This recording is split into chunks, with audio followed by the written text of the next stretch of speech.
Évangile TV présente Partage ton histoire. Des témoignages émouvants et bouleversants. Des moments insolites, du rire et des larmes, des vies changées radicalement. Des guérisons incroyables et fascinantes. Des personnes témoignant de leur rencontre personnelle avec Dieu, comment il a agi dans leur vie et dans leur famille, sans oublier des temps de déclaration et de prière. Bienvenue dans Partage ton histoire avec Chantal Rocamboura. Bienvenue à tous dans Partage ton histoire. Aujourd'hui, nous allons suivre la deuxième partie du témoignage du pasteur Franck et nous allons voir l'intervention miraculeuse de Dieu dans sa vie.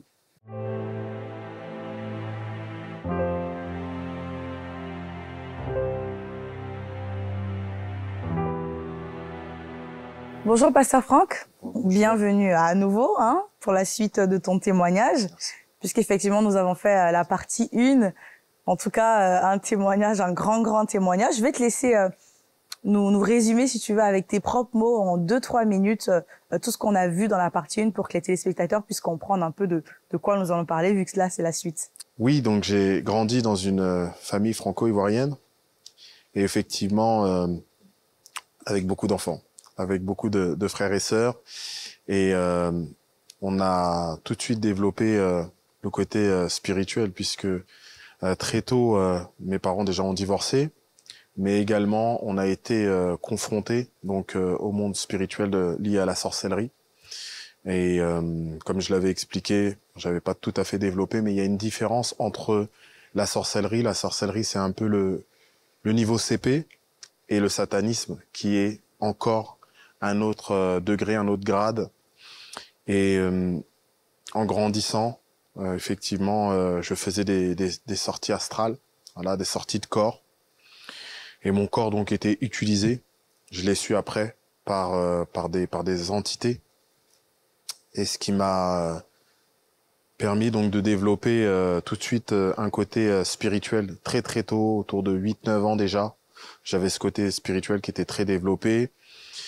Et donc, par la suite, beaucoup de recherches, une volonté de comprendre ces aspects spirituels et donc de voir aussi ma famille qui baignait dans la sorcellerie, dans ce milieu avec les marabouts, avec les sorciers, des sorcières, bon, voilà, un milieu un peu spécial. Et c'est ce qui m'a amené donc jusqu'à rentrer après par la suite dans la vente de drogue à haute échelle, comme je l'avais dit, avec voilà différentes personnes que j'ai pu rencontrer sur ce chemin. Et c'est ce qui va m'amener par la suite donc à voyager et à rentrer après dans les banques, dans la finance, et à rencontrer beaucoup de femmes aussi. Et le milieu de la drogue à haute échelle. Donc c'est lié, la sorcellerie est liée aussi au milieu de la drogue. Et donc une volonté de vraiment pousser plus loin voilà, ces rencontres avec les marabouts, parce qu'on a enchaîné après. On a rencontré beaucoup de sorcières, beaucoup de sorciers. On a fait des choris, on a fait pas mal de choses, de pratiques, oui. Finalement, avant de partir sur le point où tu as été en tout cas face à un dilemme, où soit c'était la prison, la mort ou Jésus, tu nous parles justement de pratiques. Est-ce qu'on peut approfondir un peu plus cette partie de ton témoignage et quelles étaient ces pratiques concrètement? Est-ce que tu as des exemples à nous donner? Alors oui, sur les pratiques concrètement, voilà, c'est comme je l'avais dit, des incisions, voilà, des incantations, mais aussi on m'avait indiqué d'aller voir des jumeaux, et de leur remettre une somme d'argent. Alors spécifiquement des jumeaux, spécifiquement aussi des pauvres aussi, et également de tuer donc des animaux, voilà, donc des coqs, et de les enterrer par la suite, donc de les tuer, de récupérer leur sang et ensuite de les enterrer. Donc, et ça, c'était pour avoir quoi en fait? La réussite, l'argent, des capacités spirituelles développées. Et du coup, est-ce que tu t'es quand même justement en tout cas dans ta marche, dans ta croissance, j'ai envie de dire, est-ce que tu t'es intéressé justement à tout ce qui était spiritualité? Oui. Parce que tu as pratiqué, Oui. au final. Exactement, parce que ça faisait, comme je l'ai dit, depuis mes 12 ans, 9 ans, entre 9 et 12 ans, que j'avais la volonté vraiment de rechercher et de comprendre pourquoi je faisais des sorties astrales, déjà. Et par la suite, effectivement, développer ce côté spirituel qui était déjà en moi. Parce que de par ma famille, de par mes parents, donc ça m'a amené jusqu'à découvrir pas mal de choses sur le monde dans lequel on vit, et notamment sur, comme je l'ai dit tout à l'heure, la différence entre le satanisme et la sorcellerie. La sorcellerie. Et finalement, donc voilà, il y a ces épisodes-là qui passent, tu continues dans le monde de la drogue, et comme je l'ai dit, à un moment donné, ton ami prend 3 ans de prison, sauf que pendant le jugement, ton nom est sorti. Donc voilà, tu étais confronté à ce dilemme, et finalement, pourquoi, ou du moins comment tu as choisi Jésus? Comment il t'a finalement attiré et emmené jusqu'à lui? Alors, je connaissais une femme juive, et ça va aussi avec la suite de mon témoignage, que j'avais rencontrée autour de 19 ans et que j'ai laissé pour aller en Angleterre. Et donc, suite à l'histoire avec mon ami, effectivement, je me mets en quête de comprendre véritablement le monde dans lequel on vit, et avec une forte volonté de lire, de beaucoup plus lire. Donc j'ai eu mon passage aussi dans l'islam. J'ai pratiqué aussi, et bon, j'ai pas vraiment senti que Dieu m'attendait là concrètement, mais par la suite j'ai développé une volonté de vraiment aller à Lourdes. J'allais beaucoup à Lourdes. J'allais voilà, une volonté d'être aussi formé en tant que catholique fervent. De te rapprocher de Dieu, en fait. Exactement. Dans cette course folle, me rapprocher de Dieu, et même de devenir prêtre. J'avais cette volonté-là, parce que pour moi, il fallait switcher, il fallait passer du grand banditisme lié à la sorcellerie, à toutes ces incantations, à toutes ces choses, à Dieu. Et effectivement, autour de 28 ans, je revois cet ami d'enfance avec qui je me mets en couple très rapidement. On vit ensemble très rapidement, et effectivement, ensemble, on découvre la Torah, on découvre la Bible, puisque de ses racines juives, étant donné qu'elle est juive, bah, elle me fait découvrir voilà, toute la première alliance, voilà, tout simplement, et on lit ensemble, on découvre ensemble tout ça, et elle me canalise, elle me permet de sortir aussi du milieu de la nuit, et de toutes les bêtises que je faisais. Malheureusement, on continue à fumer ensemble. Je fumais encore voilà, de la marijuana, du shit. Par contre, ça, je l'avais gardé. Et c'est ce qui va m'amener après, par la suite, vraiment à poursuivre ce choix, et à décider de rencontrer vraiment Jésus. Et à quel moment, en fait, tu as eu ce déclic-là, de cette soif pour Jésus? À quel moment tu t'es dit, non, là, je veux vivre quelque chose de plus, parce que tu as commencé ta formation. Pourquoi tu as changé de chemin? Pourquoi tu n'as pas continué? Qu'est-ce qui s'est passé? Alors, déjà beaucoup de questions, beaucoup d'interrogations, et on n'avait pas les réponses. On me donnait pas les réponses. Donc moi qui ai un esprit très chercheur, dans les différentes rencontres que j'avais avec les personnes qui étaient autour de moi à l'époque, je voyais qu'ils ne voulaient pas me donner les réponses. Donc cette soif a grandi encore plus, et effectivement, à un moment donné, j'ai dû sortir du milieu catholique, tout simplement. Du coup, tu t'es même fait baptiser? Oui. Oui. À quel âge? Passé 30 ans. Passé 31 ans. ouais. 30-31 ans. Ouais. Et finalement, Au niveau de ta famille, tu leur avais annoncé comment ils l'ont pris, comment ils l'ont vécu? Bah, pour ma mère, voilà, c'est la continuité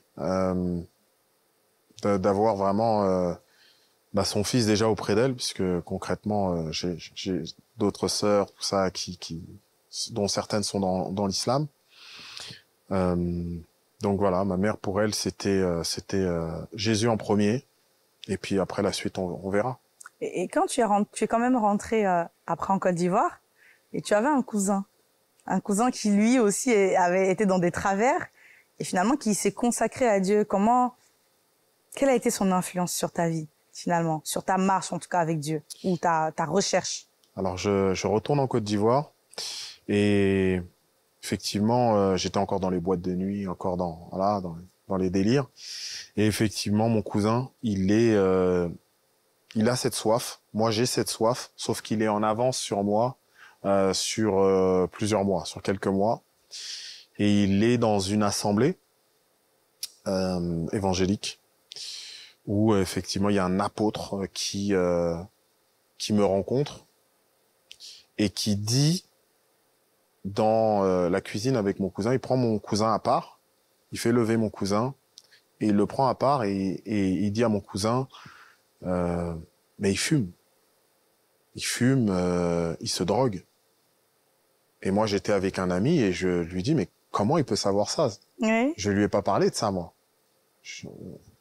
Et là je comprends que Dieu lui a parlé. Dieu lui a dit quelque chose parce que je vois pas autrement.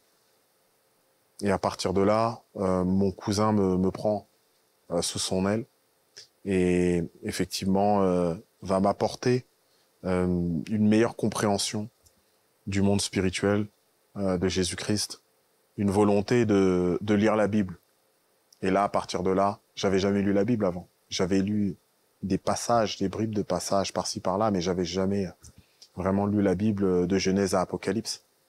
Et ce jour-là, il y a quand même eu un événement qui s'est passé, puisque l'apôtre, il a prié pour toi, parce que tu étais dans une addiction, concrètement. Tu étais addict à la marijuana. Oui. Tu n'arrivais pas à t'en sortir. Et qu'est-ce qui s'est passé ce jour-là? Alors, il faut savoir que on a eu un petit garçon entre-temps avec mon ex-femme. Et ça va correspondre aussi à la suite. Et effectivement, moi, ce que je faisais, c'est que je laissais le petit dormir. Parfois, j'étais tout seul à la maison, avec lui, et je le laissais dormir, et j'allais chercher du shit. Ah oui. Pendant plusieurs heures. Et puis je revenais, et puis je regardais s'il respirait encore. Puis, il respirait. C'était vraiment, en fait, tu étais vraiment accro, en fait. Ouais.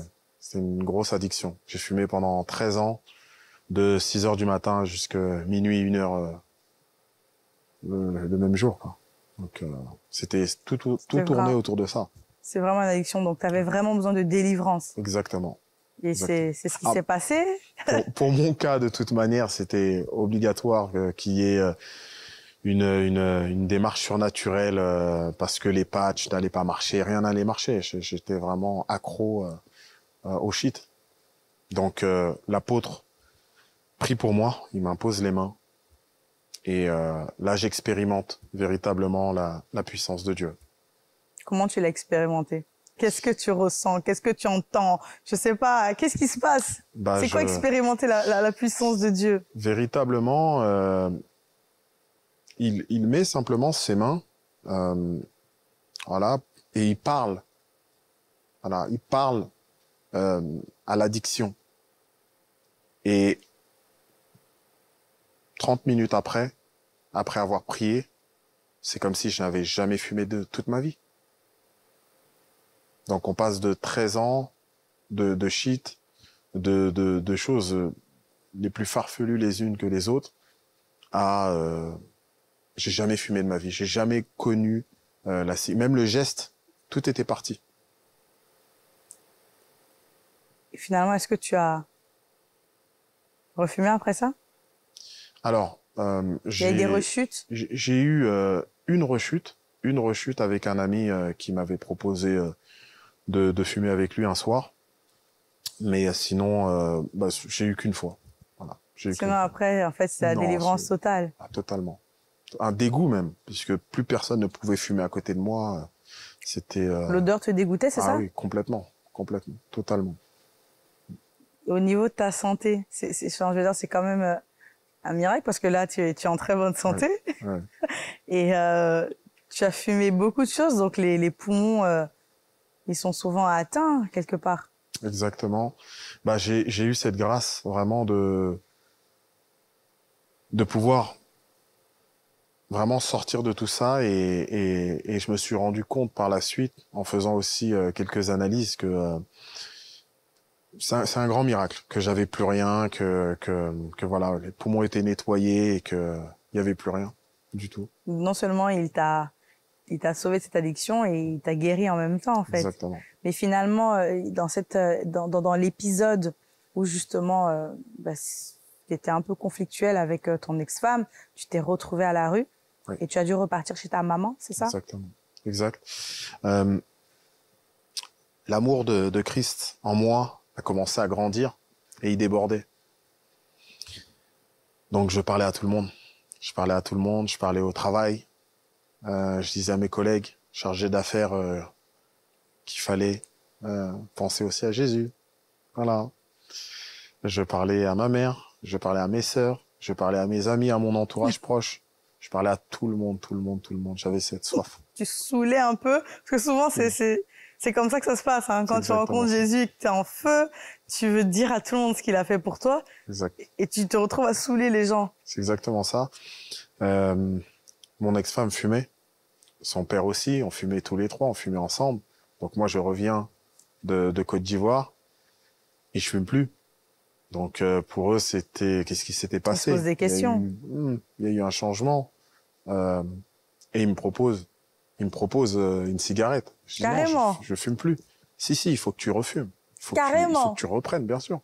Ouais, ça, c'est la tentation le diable qui essaye de te ramener dans les anciennes choses. Exactement. Et donc, je dis non, je peux pas fumer. Parce que j'ai fait une promesse aussi. J'avais dit à Jésus que s'il me délivrait totalement de ces 13 ans de fumette, de shit, de marijuana, je lui avais promis que j'allais le servir. Et donc, je devais honorer cette promesse. Et finalement, tu l'as fait, puisqu'aujourd'hui, tu le sers, ouais. Tu prêches la parole, ouais. Tu es pasteur, tu vis pour lui au final. Ouais. Et juste pour revenir sur comment ça s'est passé finalement quand tu n'avais plus d'appartement, tu as dû trouver un appartement, chercher un appartement, exact.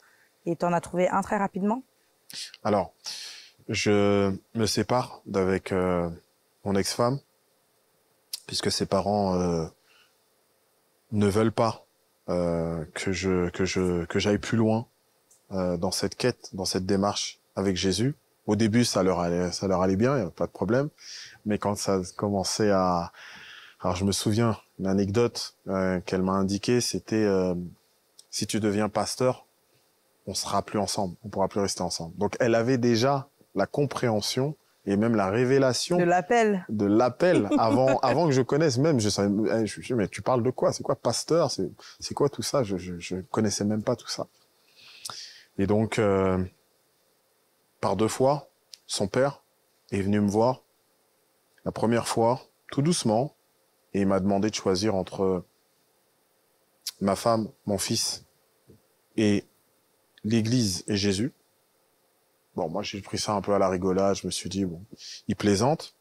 Et puis, 6 à 8 mois après, il est revenu plus fermement. Et là, il m'a dit, faut que tu fasses un choix. Tu pourras pas garder ton fils et ma fille si tu choisis Jésus et l'église. Waouh. Ouais. Ça a été le choix et l'une des étapes les plus difficiles de mon existence. Comment s'est passée la suite?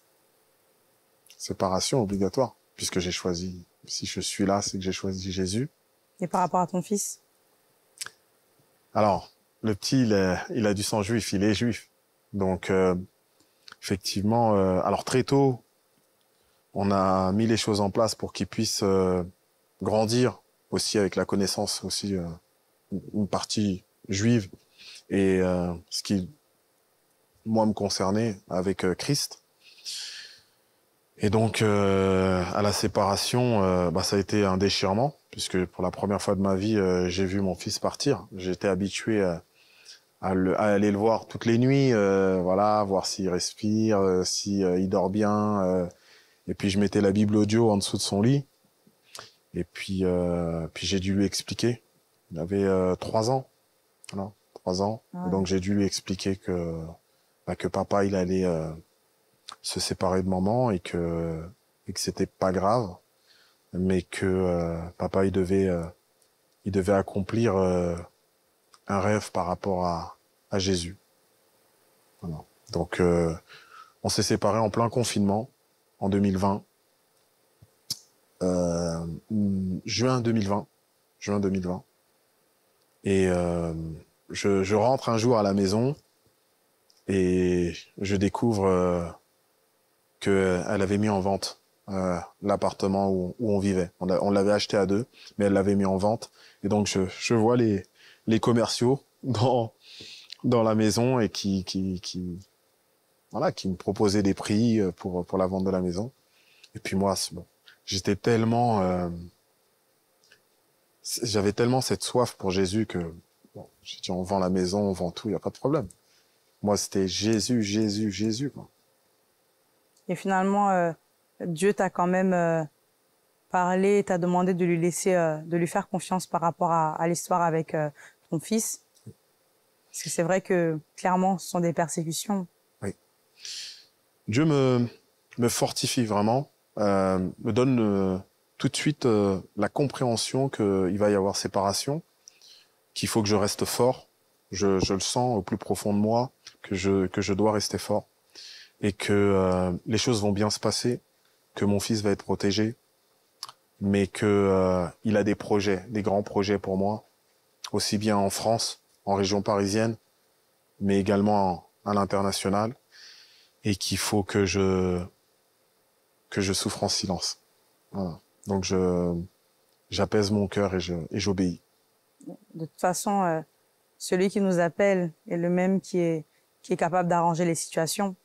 Et finalement, tu es quand même ordonné pasteur en 2021. Exactement. Tu es ordonné pasteur et en même temps, tu reçois une offre de ton oncle qui te demande de rejoindre la franc-maçonnerie. Ouais. Mais tu dis non, parce que tu es déjà engagé sur le chemin de Jésus. Et il y a quand même une bonne nouvelle dans tout ça aussi par rapport à... En plus du fait que tu as été sauvé, délivré, que tu es consacré à Dieu, par rapport à ton papa. Je vais te laisser nous expliquer qu'est-ce que c'est de bonne nouvelle. Ton papa qui était un sorcier vétéran, qui était dans les hauts niveaux de la sorcellerie. Exactement. Où est-ce qu'il en est aujourd'hui finalement? Alors, mon père, il a fait l'équivalent d'un peu plus de 50 ans de sorcellerie, voilà, à haute échelle. Et effectivement, mon père compare sa vie, commence à se poser des questions. Il a plus de 72 ans aujourd'hui et mon père commence à comprendre que tout ça ne lui a servi à rien. Il a fait beaucoup de pays, énormément, il a rencontré énormément de sorciers, de marabouts pour la gloire. Et il m'explique tout ça et je lui dis que je suis devenu homme de Dieu. Et donc il se met à pleurer et il me dit qu'il veut donner sa vie à Jésus. Waouh! Comme ça. Comme ça.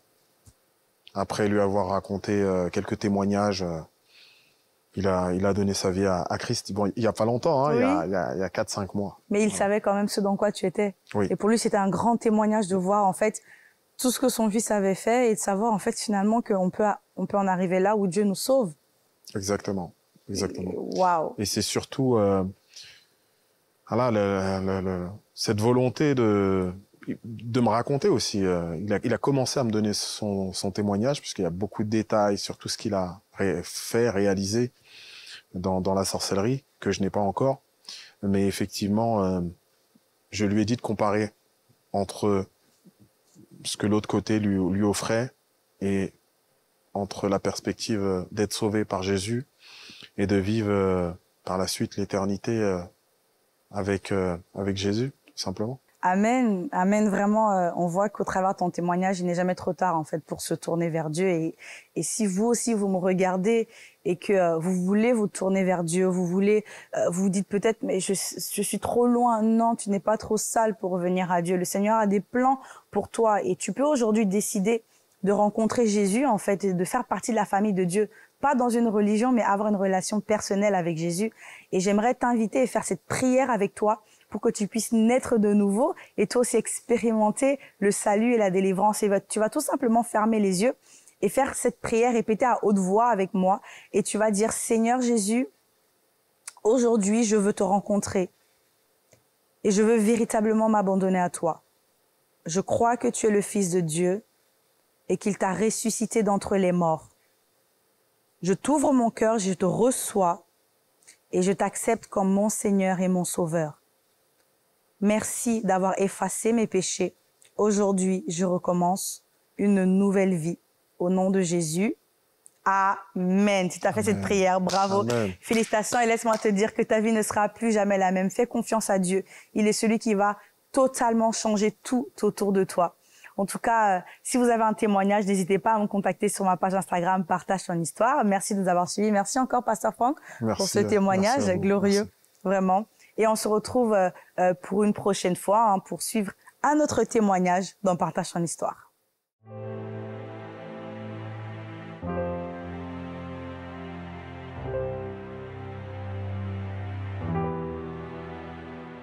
Comme quoi, même quand la situation semble nous dire que nous ne pouvons pas nous en sortir, Dieu est la solution. De l'initiation à la sorcellerie à un réseau étendu de drogue, une vie de débauche et d'addiction, il lui a tendu la main et il lui a offert l'opportunité de recommencer une nouvelle vie. La clé, c'est Jésus-Christ. Merci à tous de nous avoir suivis. On se donne rendez-vous pour un prochain épisode dans Partage ton histoire.